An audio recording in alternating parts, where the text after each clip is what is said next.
Yo, any anom ya dofo, and so many aba mama catch me. Obi ni mo a, obi ti mo kire so, na na so ye hia yi.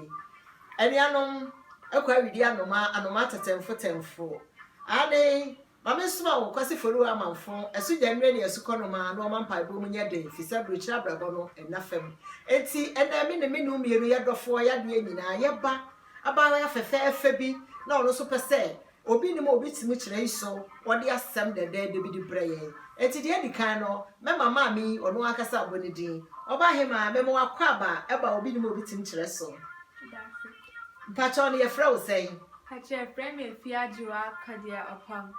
fiaje wa kwadi opon na wa school fo nkra so fra wo sei Hache frame Rachel yo ene na Rachel fiaje wa kwadi opon no mama na dia no wa odi oba obi ni mo obi ti mu kire iso Hacho nyame asem de na mi di baba ne se emfa shira nyame de shira wo nsie yo ene na mama ma wa no kwai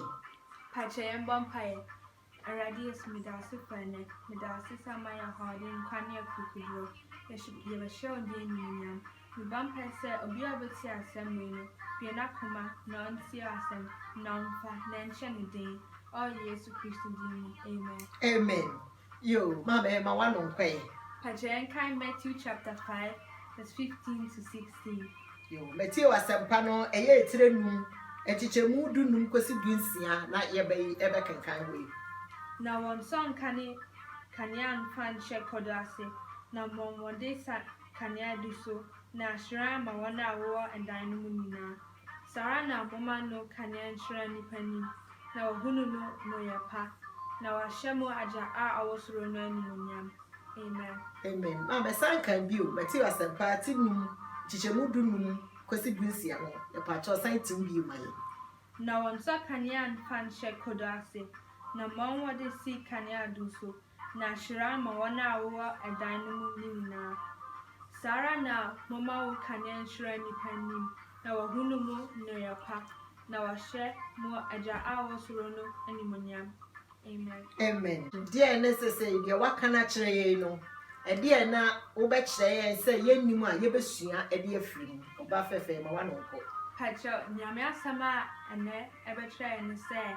nyame oshrawa emfansie nyame oshrawa opeso yusu opese nipa be pu ebe hwe no opese abanya animunyam na so sia wo de nyame sisa ashrawa no de sia ene wonhye nyame Yesu Kristo anim adin animunyam enonsi nyame onimbo brabo onimdo opese obeya opese ya kese opese oshrawo enonsi emfansie pachanani asamo ye da se nti se wo me yehu se abrabo a ye bo nyina no wonyame wo adoma chede a wode ma obia enti se no de nyame de ama obia na se wo ye na wo mani din ni pie na ye kese nya sa no pese o kire ye pachani yo mama ne ye da se wo ya akora ya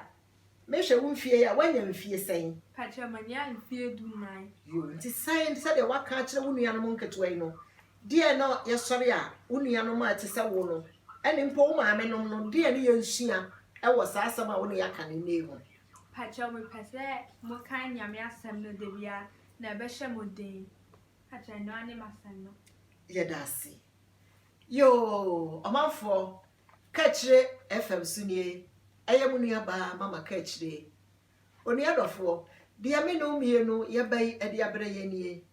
se de wo ka no papa sofo amamu mpanimfo abusua anuanom ne adofo yesremo se de obi ni mo obi tim kire so nti no sabre ye manketo yi ya nkasa ya ma ye bai kura ma ye hu se de nyame asem no epese ye nye ede na menua wo ye de abo nyame adwuma ede na me ye abo nyame adwuma enti ene de moba afia je wakode ede bra ye nie yeda na se abaya nyankopon wo nhira wo onya wo kese wasema waka ne nei unua bi o maame bi o papa bi o fa bi ontie wasemi na ono so mfa bi entu no kotodwem nyame nhira wo yeda wase bebre waya de